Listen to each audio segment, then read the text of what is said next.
Hey, this is Xander Smith, and the name of my new record, my first ever solo record, is called Hey San Pedro. And that's a small seaside town in Southern California, just south of Los Angeles. And if you speak Spanish, you would say San Pedro, but if you're from San Pedro, you'd say San Pedro. And it's a lot of longshoremen and troublemakers that live down there. And anyway, I was inspired by that town, just as I'm inspired by Pico, the street that runs near my house. It's sort of the underdog little sections of Los Angeles, and that sort of got me started on the record. And that's also the title track from the record. And we did a photo shoot down there, and we took lots of pictures in San Pedro, and we got chased off of every site that we went to.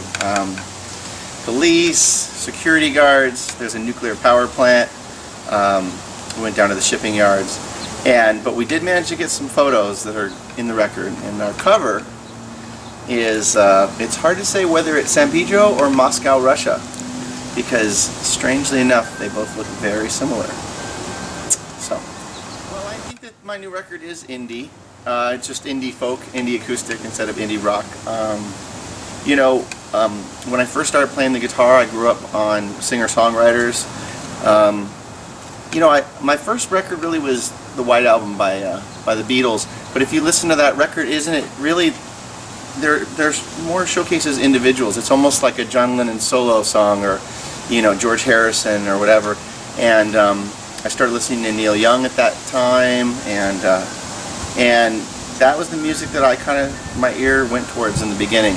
So I learned Dear Prudence, you know, first thing. So long before AC/DC and Pink Floyd, I was sitting there with an acoustic guitar, and there's pictures of me inside the record where I'm just playing a tennis racket, singing songs about, you know, things around my house. And so this is really a chance for me to kind of get back to where I started. So I have these songs, and I thought, well, it would be great to go play a show sometime. You know, my friend Monty took a break from his touring with Adam Lambert and Madonna to do some of his own songs, and he was playing by himself, and it was inspiring. And I thought, well, I do that, I could do that. And I've got these songs, and so I started kind of messing around with them, and one turned into two, turned into four, turned into five, and then I thought, well, I should record them. But you know, this isn't on a label or anything like that. You know, of course, if you want to make a professional sounding record, it's going to cost, you know, a lot. So someone suggested Kickstarter, and I said, well, let's see if anybody wants this record. Really, let me just throw it out there. And I set a modest goal, and we exceeded it by like 5 times. And now I get to put the record out and get it to everyone. So what happened? The mustache is saved or shaved? What's gonna happen? I think it's still safe so far, but I could easily be swayed. I mean, I might be attractive without a mustache. What do you think? Okay, so tell us a bit about all the songs that are on it, titles, inspiration behind it. You know, every song on this record is like a child. I got to be honest with you. You know, I was working on a lot of songs. None of the songs that were not ready to be born, they just didn't make the record. And so the ones that are there lyrically and musically, I feel, are really complete. And I love all of them. There's a lot of sort of, within my own genre, there's a lot of different styles. Lost Along the Way is a haunting, dark, you know, beautiful song, and the lyrics are really scattered. But there's like old honky-tonk piano on it, and Ebo guitar, and big like orchestral drums, kettle drums, you know. And Promises has the glockenspiel, and it's very like, it's very hopeful sounding, very almost Beach Boys or Velvet Underground sounding. And then there's some more like folk country-ish stuff. Sunday Afternoon, Down, Oh Caitlin, a lot of finger picking. I love Dylan, I love Lindsey Buckingham. Hey San Pedro is like a dark 90s kind of song. I would think if Beck maybe was in a sad mood, he would write that song maybe.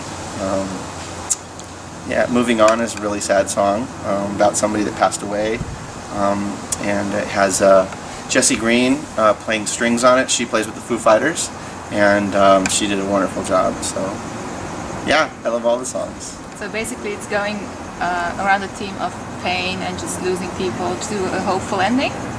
That's kind of how it ends up. Yeah, I mean, you know, if there's one word, maybe abandonment issues that come in to all of the songs, you know, that, and they tie into love lost, or really, like, you know, some of the pronouns changed over time in the lyrics. Really, I realized it was like, I thought I was writing some of these songs about other people, but really the songs ended up being about me. I'm the one that disappeared. I'm the one that isn't coming back.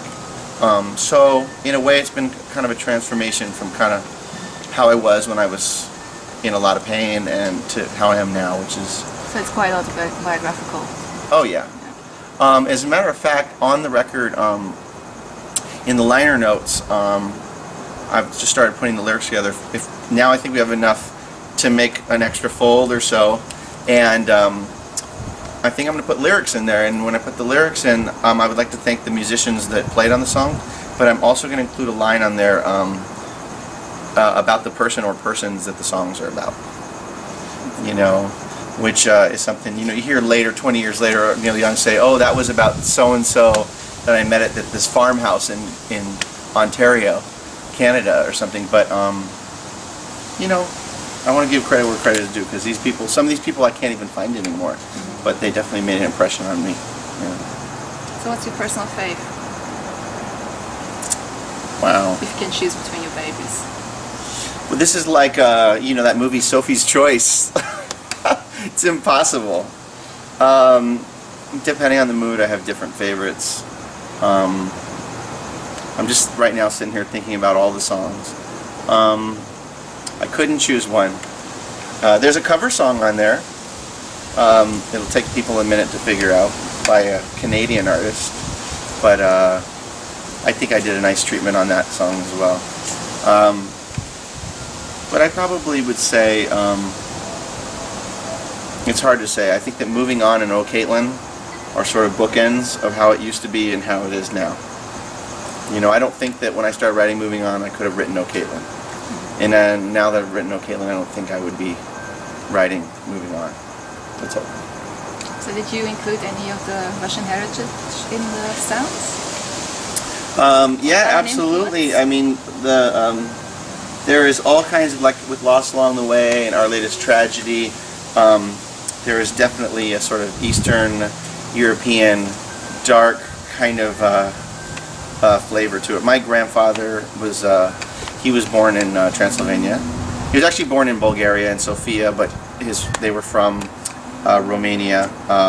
They were Austrian that had migrated there, and my mother is Russian, so a lot of that makes its way into some of my music.